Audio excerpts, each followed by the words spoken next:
Título: Os xistes e sua relação com o inconsciente. A partir de agora, iremos iniciar o 8º volume das publicações de Freud. Nesse vídeo, irei colocar apenas o prefácio do editor. Os próximos capítulos serão dispostos nos vídeos que se seguirão a partir deste. Prefácio do editor. A presente tradução, inteiramente nova, com o título Jokes and Their Relation to the Unconscious, abre parênteses, os xistes e sua relação com o inconsciente, fecha parênteses, é de James Strachey. No curso da discussão da relação entre os xistes e os sonhos, Freud menciona sua própria razão subjetiva para dedicar-se ao problema dos xistes. Era esta, em poucas palavras, o fato de que Wilhelm Fliess se queixara de que os sonhos estavam por demais cheios de xistes. Ao ler as provas de A Interpretação de Sonhos, no outono de 1899, o episódio já fora narrado em uma nota de rodapé, a primeira edição da própria A Interpretação dos Sonhos, 1900. E podemos agora datá-lo exatamente, pois dispomos da carta em que Freud replicava a queixa de Fliess.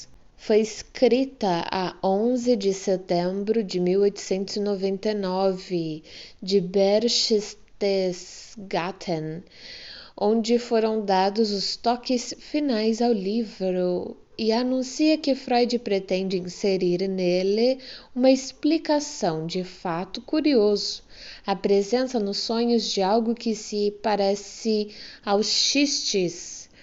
Freud, 1950, carta 118. Sem dúvida, o episódio atuou como fator precipitante e fez com que Freud devotasse maior atenção ao assunto, mas não há de ter sido possivelmente a origem de seu interesse. Existe ampla evidência de que ele já tinha o assunto em mente vários anos antes. O simples fato de que dispusesse de uma resposta imediata à crítica de Fliess demonstra a probabilidade dessa suposição. Outra confirmação é dada pela referência ao mecanismo dos efeitos cômicos, que aparece em uma página posterior de A Interpretação dos Sonhos e que prenuncia um dos pontos principais do capítulo final do presente trabalho. Mas era inevitável que tão logo Freud iniciasse sua detalhada investigação dos sonhos, ficasse surpreendido pela frequência com que ocorriam nos próprios sonhos ou, em outras associações, estruturas semelhantes a xistes.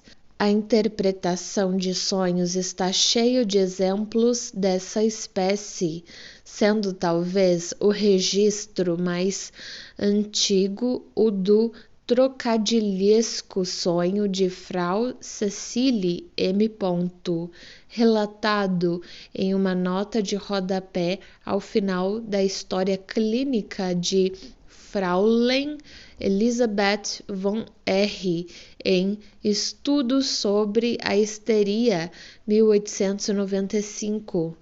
Mas, bem distante dos sonhos, há evidência do precoce interesse teórico de Freud pelos xistes. Em carta a Fliess, de 12 de junho de 1897, abre parênteses, Freud, 1950, carta 95, fecha parênteses. Após citar um xiste sobre 2 Schnorrer, Freud escreveu, abre aspas, Devo confessar que desde há algum tempo estou reunindo uma coleção de anedotas de judeus de profunda importância, fecha aspas. Alguns meses depois, a 21 de setembro de 1897, cita uma outra história de judeu como pertencente à minha coleção, entre parênteses, carta 69, e inúmeras outras aparecem tanto na correspondência com Flies como em A Interpretação dos Sonhos, particularmente um comentário sobre essas histórias no capítulo 5, seção B. Desta coleção, naturalmente, derivaram os muitos exemplos de tais anedotas, sobre as quais tão amplamente se baseia sua teoria. Uma outra influência, algo importante para Freud por volta daquela época, foi a de Theodor Lipps. Lipps, 1851 até 1914, era um professor de Munique que escrevia sobre psicologia e estética e ao qual se atribuiu a introdução do termo Einfühlung, abre parênteses, empatia, fecha parênteses. O interesse de Freud por ele foi talvez, inicialmente, despertado por um artigo sobre o inconsciente lido em um congresso de psicologia de 1897, fundamento de uma longa discussão no último capítulo de A Interpretação de Sonhos. Sabemos pelas cartas a Flies que, em agosto e setembro de 1898, Freud estava lendo um livro anterior de Lipps sobre The Basic Facts of Mental Life, 1893, novamente impressionado pelos comentários deste sobre o inconsciente, abre parênteses, Freud, 1950, cartas 94, 95 e 97, fecha parênteses. Mas já em 1898 aparecia um outro trabalho de Lipps sobre o assunto mais específico, travessão, Komik und Humor. Foi este trabalho, como diz Freud logo ao início do presente estudo, que o encorajou a embarcar nele. Foi um terreno assim preparado que caiu a semente do comentário crítico de Flies, decorrendo, entretanto, muitos anos até que frutificasse. Freud publicou 3 importantes trabalhos em 1905, a História Clínica de Dora, que apareceu no outono, embora em sua maior parte estivesse escrito 4 anos antes, 3 ensaios sobre a teoria da sexualidade e os xistes e sua relação com o inconsciente. Trabalhou nesses 2 últimos livros simultaneamente. Ernest Jones, 1955, diz que Freud mantinha os 2 manuscritos em mesas adjacentes e fazia acréscimos a um ou a outro de acordo com a disposição do momento. Os livros foram publicados quase simultaneamente e não está inteiramente estabelecido qual dos 2 foi o primeiro. A enumeração atribuída pelo editor em 3 ensaios é de 1124 e em Os Xistes, 1128. Mas Jones relata que este último número estava errado, o que podia implicar na reversão dessa ordem. Na mesma passagem, entretanto, Jones afirma definitivamente que Os Xistes apareceu logo após o outro livro. A data real da publicação deve ter antecedido o início de junho, pois uma longa e favorável recensão apareceu no jornal Diário de Viena, Die Zeit, a 4 de junho. A história posterior deste livro difere muito dos outros principais trabalhos de Freud no período. A interpretação de sonhos, a psicopatologia da vida cotidiana e 3 ensaios sobre a teoria da sexualidade foram todos eles expandidos e modificados de modo a se tornarem quase irreconhecíveis em suas edições posteriores. Meia dúzia de pequenos acréscimos foram feitos em Os Xistes, quando este livro atingiu sua 2ª edição em 1912, mas depois nenhuma outra mudança foi feita. Parece possível que tal circunstância se relacione ao fato de que o livro se mantenha à parte dos demais escritos de Freud. Ele próprio pensava assim. Suas referências a ele em outros trabalhos são comparativamente escassas. Em conferências introdutórias, abre parênteses, 1916 até 17, conferência 15, fecha parênteses, refere-se a que ele o tenha temporariamente desviado de seu caminho.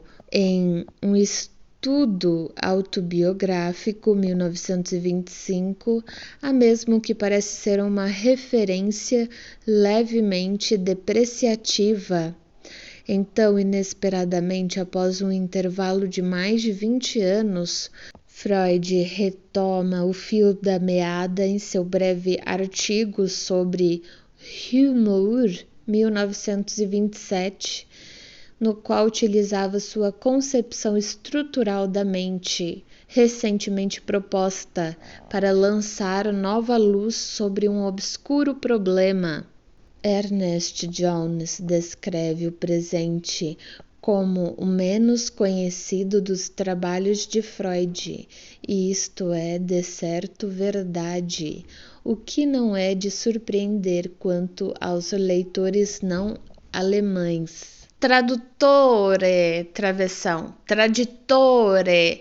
Tais palavras, travessão, dos xistes discutidos adiante por Freud, travessão, podiam ser convenientemente inscritas na página de rosto do presente trabalho. Muitos dos trabalhos de Freud suscitam agudas dificuldades para o tradutor, mas este apresenta um caso especial. Aqui, como em A Interpretação de Sonhos e a Psicopatologia da Vida Cotidiana, e talvez em maior extensão, somos confrontados por um grande número de problemas envolvendo algum jogo de palavras intraduzível. E aqui, como nesses outros casos, não podemos fazer mais que explicar a bem descomprometedora política adotada nessa edição. Dispomos de 2 métodos, um ou outro dos quais tem sido usualmente adotado no tratamento de tais exemplos intraduzíveis. Travessão, ou abandoná-los de todo ou substituí-los por exemplos do próprio tradutor. Nenhum desses métodos parece adequado a uma edição que pretende apresentar tão acuradamente quanto possível as ideias de Freud aos leitores ingleses. Aqui, entretanto, devemos nos satisfazer em fornecer as palavras críticas no alemão original, explicando-as tão brevemente quanto possível nos colchetes ou notas de rodapé. Inevitavelmente, é claro, o xiste desaparece nesse processo. Devemos lembrar-nos, contudo, que pela utilização de qualquer dos métodos alternativos desaparecem porções e, às vezes, as porções mais interessantes dos argumentos de Freud. Presumivelmente, o leitor tem estes em vista mais que um momento de diversão. Há, entretanto, uma dificuldade muito mais séria na tradução deste trabalho particular, Travessão. Uma dificuldade terminológica que o atravessa em sua totalidade. Por uma estranha fatalidade, abre parênteses, cujas causas seria do maior interesse investigar, fecha parênteses, os termos alemães e ingleses cobrindo os mesmos fenômenos parecem nunca coincidir.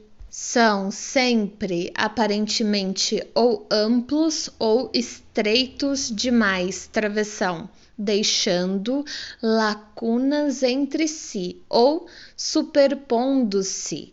O próprio título do livro Der Witzig, ou Witze, é W-I-T-Z, já se nos depara um importante problema. Traduzi-lo como witch abre as portas para mal afortunadas impressões. No uso inglês normal, witch e witchy têm um sentido altamente restrito e aplicam-se apenas a uma espécie de xistes mais refinados ou intelectuais. O mais sumário exame dos exemplos nestas páginas mostrará que Witzig e Witzig possuem conotações muito mais amplas.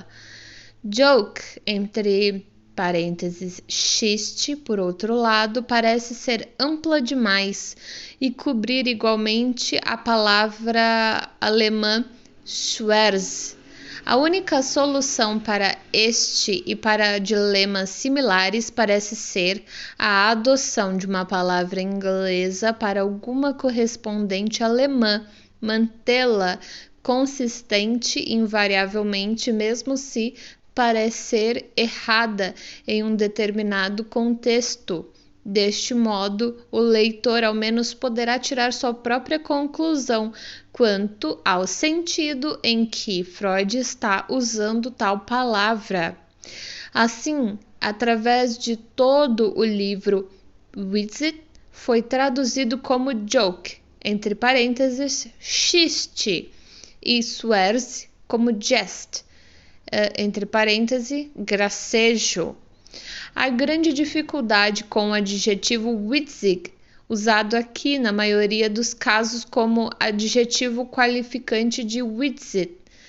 O Concise Oxford Dictionary apresenta de fato, sem comentários, o adjetivo jockey, entre parênteses, xistoso. Tal palavra teria poupado ao tradutor inúmeras desajeitadas perifrases, mas ele confessa que não teve disposição para usá-la. As únicas vezes em que Witze foi traduzida como witty são 2 ou 3 lugares em que se utiliza a palavra alemã, abre parênteses, como explicado na última nota de rodapé, fecha parênteses, para denotar a função mental e não o seu produto, parecendo não haver então alternativa possível em inglês. Há outras dificuldades, embora menos graves, quanto às palavras alemãs das Komische, K-O-M-I-S-C-H-E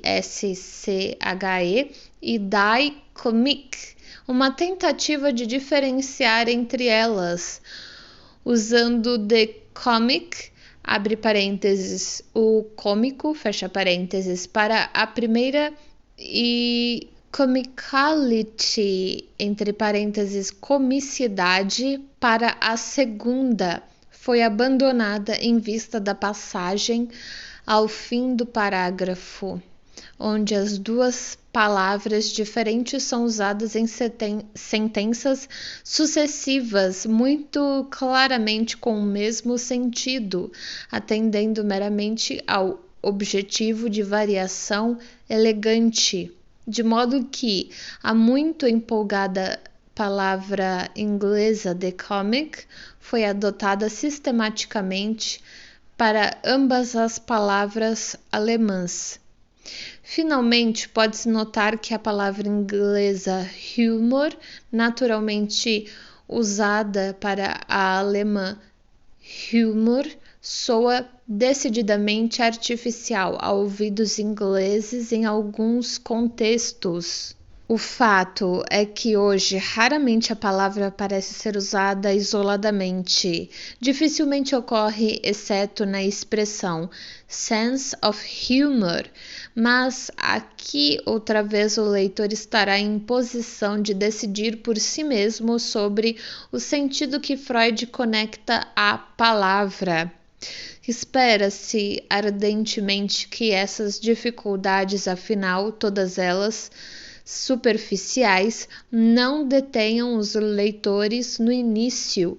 O livro está cheio de um material fascinador. Eu acho que está errado que seja fascinante.